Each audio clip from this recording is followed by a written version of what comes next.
Craving something sweet and cold this summer? Indulge in delicious ice creams and stay cool all day long. Shop now at Target and save 25% with Cartwheel. Blog Talk Radio.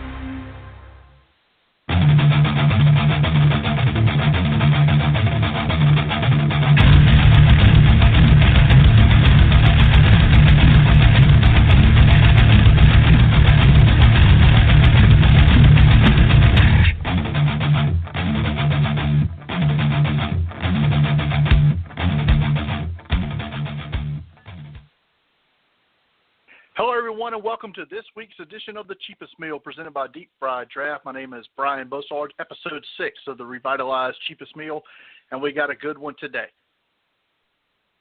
Let's bring in our guest now. He is the NFL and draft analyst for FanRag Sports. He is the co-host of the Draft Dudes podcast, and he is the number 2 to Kyle Crabb's Miss Dr. Evil at NDT Scouting. He is my good buddy, Joe Marino. Joe, how's it going today? What's going on, Brian? Thanks for having me on, and good to catch up with you here and talk a little football. Always good to talk football. Let's get right into it. I watched the FanRag Sports draft coverage of round 1, and I could literally see you as the next stage of the Ben Affleck "Hello Darkness, My Old Friend" meme when Buffalo took Josh Allen. Talk to me about that moment, and what do you think the future holds for Buffalo? Well, yeah, I think it's pretty well understood and documented that Josh Allen wouldn't have been my choice of quarterbacks there, especially trading up and giving up 53 and 56 to move up a few spots to be able to get him. And, I certainly was hoping for Josh Rosen, but Josh Allen's the guy. And, it's something that it's the move Brandon Beane and Sean McDermott was the right one to make. I mean, this is the guy that they've identified that they want to be the one they hitch their wagons to, and maybe that's bold or not, but, they subscribe to the physical traits, and that's never been the question with Josh Allen. He has physical gifts as good as any quarterback we've ever seen enter the NFL in terms of size, athleticism, arm strength. I mean, he's got all that stuff at a high level. It's between the ears and making sure that he can consistently read defenses, and then that his footwork's going to be proper so that his accuracy doesn't dip. And, he's interesting because when we watch him at the Senior Bowl in practices and stuff, he looks really good. But it's those game situations where there's a lot of different information he has to process, and that's where the struggles have been for the last couple of seasons at Wyoming. And so now you're asking this guy to step into the NFL, play against the best defenses and defensive coordinators in the world, and develop significantly mentally. And so I think he's got a pretty big learning curve ahead of him. All the OTAs and reports out of there have been very favorable, but they seem to be for everybody, right? It's there's no pads on, there's no, it's walking through, it's shorts and T-shirts, so that's when Josh Allen really does thrive. But, until I see him consistently play well in games, I'm going to still have questions about the pick. Well, one guy who has not been had favorable reports coming out of the OTAs is your projected starting quarterback, and a guy I wish you would have gave a little more money to so the Bengals could have got a better comp pick, A.J. McCarron. What are you hearing about McCarron there in Buffalo? Well, it really – I think they want him to probably be the starter, but by all indications, Nate Peterman's been the best quarterback in camp, and I know people might giggle when they hear that because he had that 5-interception first half performance in that Chargers game where he was given the opportunity to start by choice by Sean McDermott over Tyrod Taylor right when Buffalo was in the middle of that playoff hunt, and he played poorly. But everything else that Peterman's done has been pretty good. I mean, he was in the preseason. He had a few drives in other games where he played pretty well, and he's a guy that I was pretty high on coming out of Pittsburgh. I thought he had baseline starter traits, a guy that can come in and keep an offense on schedule, processes quickly. He doesn't have big arm or anything like that, but he can make the throws that he needed to make them on schedule and keep everything moving. And so I think he's got the type of character and personality that Sean McDermott and Brandon Beane really gravitate towards, and I think he's got a realistic opportunity to win this job, at least initially. Now, you asked me about A.J. McCarron, and it seems like the thoughts behind him aren't necessarily glowing, but they aren't overly negative. And I know that limited game action there with Cincinnati, and actually did some okay things when he got that 5-game stretch, I think, as a starter. But, I think what the NFL thinks of McCarron was pretty well defined in that free agency period where he was, everybody had snatched up their bridge quarterbacks. They're all going. Sam Bradford, Josh McCown, Teddy Bridgewater. All these guys are going. The Browns traded for Tyrod Taylor. All these guys are getting secured, and then the last one to sign and the last team to get their bridge quarterback in place was Buffalo and A.J. McCarron. I think he signed a pretty modest deal, for a guy that it seemed like had some demand at the trade deadline and really thought he should be a starter. So we'll see what happens with McCarron. I think he's got a real shot to win the job initially, but right now Peterman seems to be the guy that's been the best quarterback in OTAs. One more question about the Bills roster, and we'll move on. Zay Jones, a guy I really loved coming out of East Carolina last year. Loved him at the Senior Bowl, second-round pick. Had let's just say not a great rookie season, and then had the wild story about him in the offseason. What are your expectations for Zay Jones in year 2? And on top of what you just said, he missed all of the spring with a knee surgery.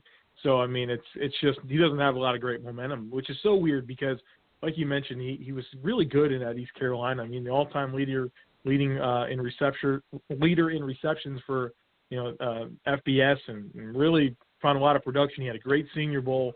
He seemed to fit that Buffalo Bills mentality of established college players with good careers with what seems to be great character and just kind of the guys they want to bring into the locker room. And then that incident was just totally bizarre and something you didn't expect from a guy with, the type of character reviews that he had. And, Zay struggled big time. I mean, if you look at his targets to catch percentage, I mean, it's just historically bad. But Buffalo took him in the top 40, right? I mean, but they traded up to get him. And so, there's an expectation that he's going to be that number 2 receiver in Buffalo and be, one of the primary features of the passing game. But, there's not a lot of great momentum, and, he's going to have to scratch and claw to get that number 2 job back because not that Buffalo has a lot of talent at wide receiver, but he's behind, and this is a new offense now under Brian Daboll and Kelvin Benjamin's the guy that's the number 1. But, I mean, it seems like every other receiver in camp, right down to guys like Brandon Riley and the undrafted wide receiver from Alabama, Robert Foster, those guys are getting number 2 receiver reps opposite of Kelvin Benjamin while Zay Jones is rehabbing and coming off the horrendous rookie season and the disappointing off-field incident. So Jones is behind, but to me, if you're a top 40 pick and a team trades up for you at receiver, the expectations that you're going to be a primary part of the passing game, and Jones hasn't given any indication that he's going to take over in that role. Right. So let's put a bow on the 2018 draft. What team do you think is significantly better going into the season because of the draft haul they made, and which team do you think is going to take a step back because of their draft haul?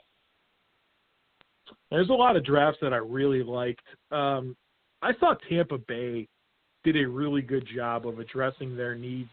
They traded back with Buffalo, got a couple of extra second-round picks, and that really set them up to address a lot of different needs. They get Vita Vea, and they traded back to get him, which I really liked. They needed to improve that defense. This defense is horrendous, and they have a top 10 offense. And Dirk Cutter and Ryan Lick, their real challenge was getting this defense right this offseason. So Vita Vea, a guy that I think can really plug holes up front and has some athleticism. He needs to develop technically, but I think he was a nice addition to kind of tie a bow on what they did up front in free agency. And then they go out and they get the secondary help that they need in the second round. They got Carlton Davis. They got M.J. Stewart. I like the pick of Alex Kappa to give them some interesting young offensive line talent. Ronald Jones.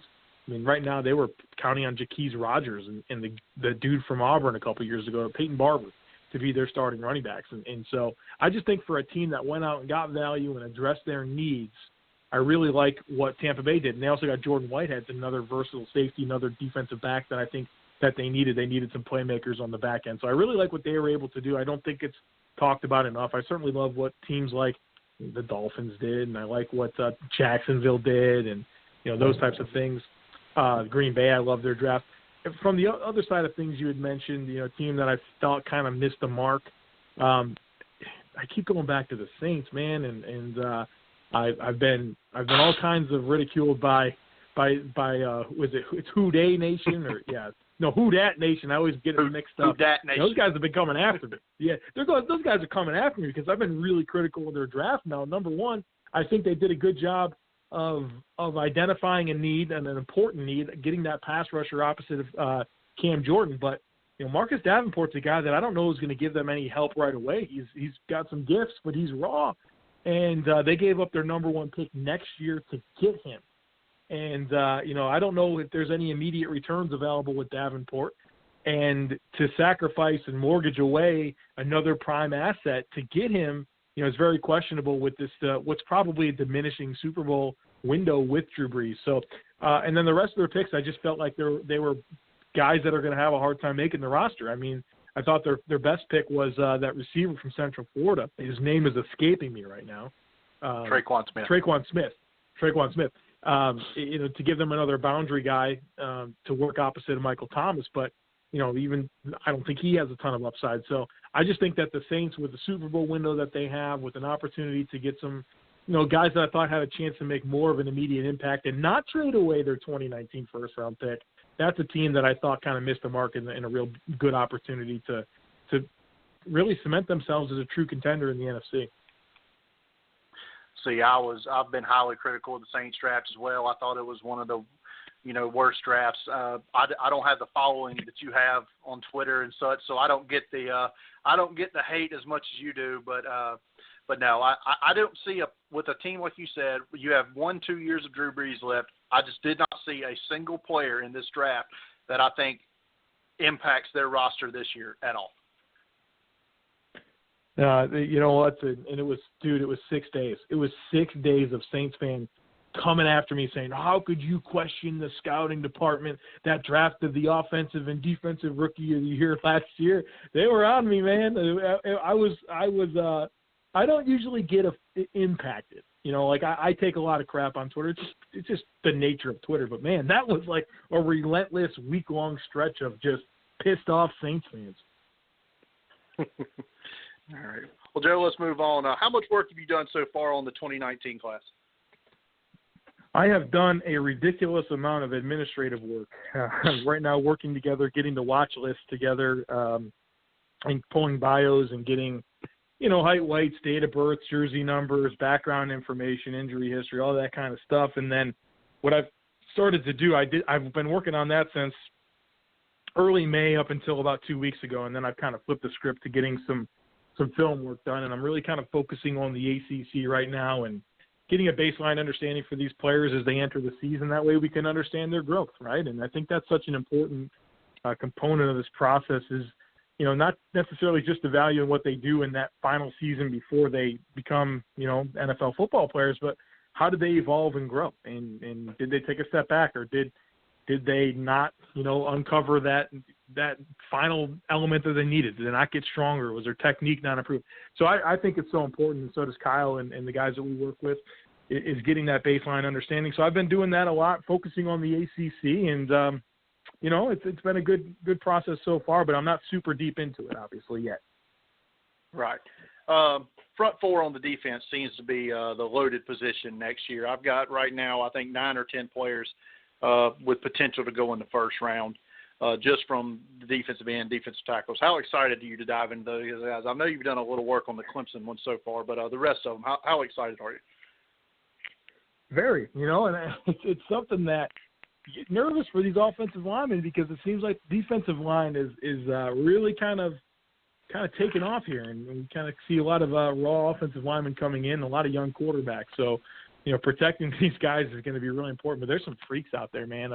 I've peeped a lot of them, Bosa and the 2 kids from Mississippi State, obviously the Clemson guys, Ed Oliver's top of the first round guy. I mean, there are some dudes that can get after it. And we've seen how important this is in the NFL. I mean, look at the Eagles. Eagles pretty much got to the Super Bowl and won the Super Bowl because of the plays made by their defensive line. You've seen teams just really prioritize this and stockpile and kind of follow suit there. What Jacksonville's doing, another team that's a contender, whether you like Blake Bortles or not, that was the team that went to the AFC Championship last year and just has freaks all over their roster, but especially at the defensive line. So you're seeing this, look at Minnesota now with Sheldon Richardson to go with Linval Joseph and Daniil Hunter and Everson Griffin. So, getting a deep, talented crop of dudes that can get after the quarterback and penetrate is something that we're seeing prioritized across the NFL. It's a critical component of fielding a good team. And now you've got this marriage of need and premium talent, and we're going to see a ton of these guys go in the top 32. Let's talk about everybody's favorite position, the quarterback position. We've talked about it already a little bit. Give me your top three right now, 2019 quarterbacks that are going to replace Josh Allen on the Bills depth chart next year. Josh Allen's going to stick around for a little while. They're going to give him every chance, right? But I need to do a lot more work. The guy that seems to be most interesting to me is Justin Herbert from Oregon. Has an NFL skill set, and he makes some good throws, and he's a guy that I want to see more of. But he's caught my eye enough to say that he's probably in that top three. Will Greer's a lot of fun, West Virginia quarterback. I mean, there's some parallels there to Baker Mayfield, and he does some banana stuff with some of the deep balls that he throws in terms of throwing off platform from different arm slats and getting it down the field accurately. I love that, and I love that gunslinger mentality. Looking for him to take that final step forward and cement his status as one of the top quarterbacks for this class. And then, the next guy, I don't. There's a lot of guys, right? A lot of different names. I don't know if I'm overly excited about any of them. Ryan Finley from NC State comes to mind. He seems like he's got enough baseline traits to keep an offense on schedule. Kind of what I talked about with Nate Peterman. Drew Lock gets a lot of love. I'm not in love. I'm certainly not in love with him. I think he's been very erratic throughout his career. I think he's got physical traits a lot like Josh Allen, but I don't know that he's got that accuracy. So I think that there's going to be some guys that we're going to need to emerge, right? We just saw 5 quarterbacks go in the first round this past year, and I don't know if that's going to be replicated or come close to it in 2019, but there's some guys that we're not talking about, right, that are just going to kind of become part of this conversation. We've seen it happen with guys like Mitch Trubisky, and I expect there to be a player like that or two that really emerges that becomes part of this conversation, because right now this, to me, and I don't know how you think about this, Brian, but I'm not overly excited about the names right now. I'm not either, but one name that I'm going to see a lot because I'm going to watch all 12 of his games, and I know you'll watch a couple of his games. Jake Bentley, I want to see how he takes to this new offense that South Carolina's putting in, a more up-tempo, faster pace, more RPOs, such of that nature. I want to see if that helps his footwork and his accuracy, because, he sails a lot of balls, and I think he's got some feet issues, but I want to see how the new offense, maybe if that'll help him out there.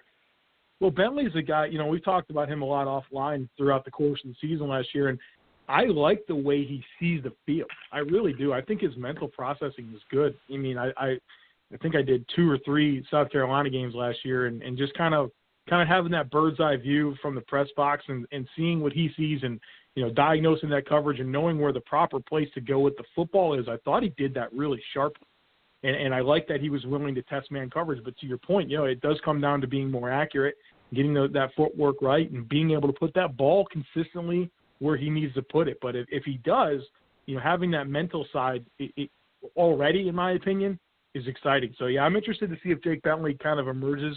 I think physically he's very gifted. But, yeah, look, if he can get those other things right, and I think maybe this new offense could lend itself to, kind of simplifying some of that stuff, it could, certainly catapult him into this conversation. All right. Give me 1 or 2 guys off the radar right now, maybe off the radar to the common fan that we need to know about. All right, I'll give you 2. And now keep in mind, I've got a limited sample size here, and I'm focusing on the ACC. But there's 2 guys that I think have stood out that aren't necessarily household names. I'm not talking about the Clemson D lineman or anything like that. We'll go with Florida State running back Jaquez Patrick. He's a senior running back, and Cam Akers is the guy there that gets all the praise, and he should, right? He's super talented, but he's not draft eligible. But Jaquez Patrick is, and I think that he's one of those boringly really good running backs. He's kind of a bigger guy, like 6'2", 230, but he sees the field so clean. He's got a lot of power. And, he's just going to tuck it up in there, and he's going to get the yards available. He can move piles, and I think he just sees the field cleanly. And I think he can catch football. I think he's good in pass pro. And backs that can kind of do everything. Now, he doesn't have that elusive skill set to really work outside the tackles or win in space, but if you're looking to build a stable of running backs and you need a guy that can win in pass pro and bang it up inside and get those tough yards, be that grinder, be the thunder to someone's lightning, I think that Jacques Patrick gives you that. He reminds me a lot of guys like Wayne Gallman and Jamal Williams, from BYU, guys that kind of went in the middle rounds that, are that type of role. And I know that's not overly exciting, but we have to deal with the sample size and familiarity that I'm with right now. The other guy's Mark Gilbert. He's a cornerback from Duke. Had a lot of production last year. I think 16 pass breakups, 6 interceptions. He's the cousin of Darrelle Revis. He's the nephew of Sean Gilbert, the former defensive tackle, number 3 overall pick. Had a pretty good NFL career. But he's just a really smart football player. I think he wins in a lot of different techniques. I like him in zone and man. He's obviously has really good ball skills. The game really slows down for him at the catch point. But he also mirrors routes well. He anticipates out of zone and route breaks in man. And he's a little light. He's about 175 pounds, but he's 6'1", so you like to see him maybe bulk up a bit, and that something that shows up when he's asked to play in press and get off blocks on the boundary. So you want to see him get a little bit better there. But if he bulks up, I certainly think that that's something he can show growth. But from a corner with ball skills and can win in a variety of techniques, and I think that he's been pretty interesting. A guy that has popped for me more so than some of the bigger names maybe that I've watched at this point. See, that's why I have you on, Joe, because I had no idea who Mark Gilbert from Duke is, but now I'm going to add him to my list. You were on the road often last year for FanRag and NDT. Any games you're looking to attend this year? Yeah, I'm finalizing my list this year. I think the one that I'm really South Carolina, Georgia. Right? I want to get to that one. I think it's going to be a good early. We need you, Joe. We need you.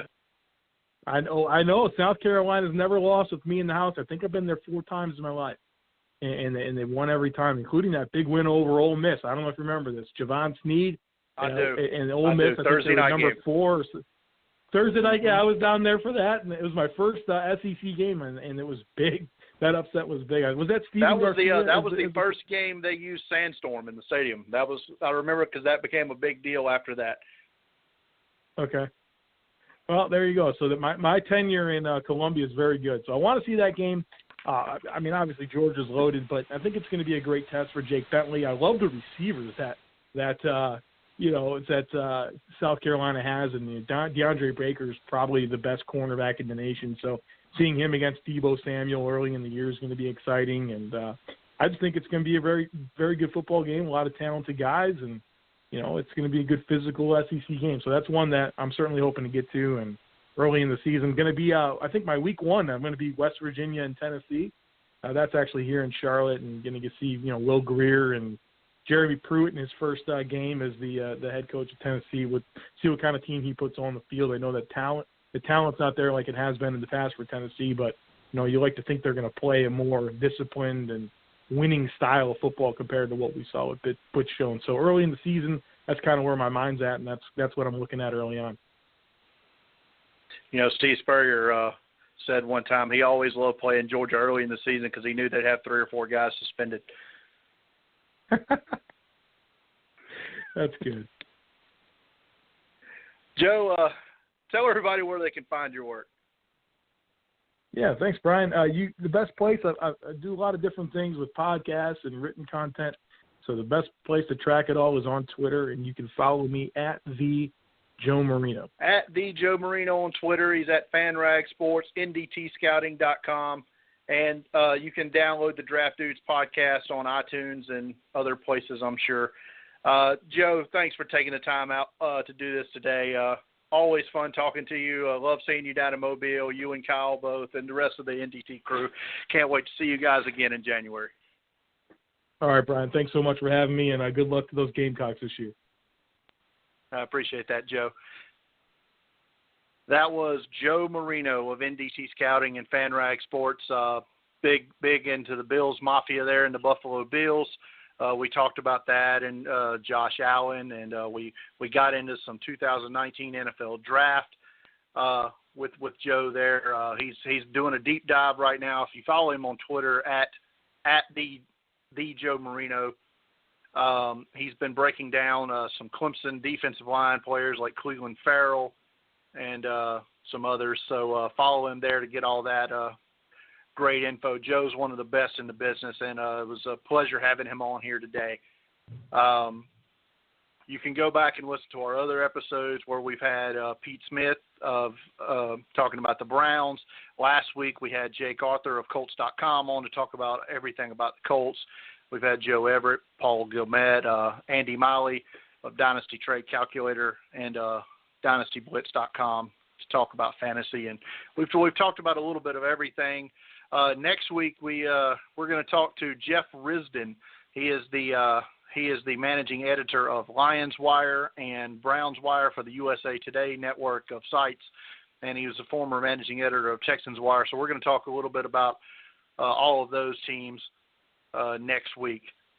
So look forward to that. We'll also, in a couple of weeks, we've got Steve Shoup of everybody's favorite mock draft simulator, FanSpeak. So we've got those guys coming up over the next couple of weeks. But we want to thank, again, Joe Marino for taking the time out today. It was a great episode. And like I said, you can follow him on Twitter at @TheJoeMarino and find all of his work at ndtscouting.com and fanragsports.com. And such as that. You can follow me on Twitter at DeepFriedDraft. You can follow this podcast on Twitter at The Cheapest Meal. And you can find everything that I have to do at DeepFriedDraft.com. If you're listening to this on iTunes, go to iTunes. Give us a good review. Give us a rating. Tell everybody why you love listening to The Cheapest Meal podcast talking about the NFL Draft. Thanks, everybody, for listening. I hope you have a good rest of your weekend and a good next week. And for all the fathers out there, happy Father's Day coming up this week. Thanks, everybody. Until next time.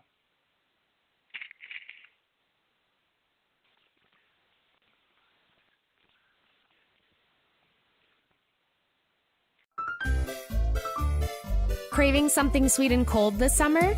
Indulge in delicious ice creams and stay cool all day long. Shop now at Target and save 25% with Cartwheel.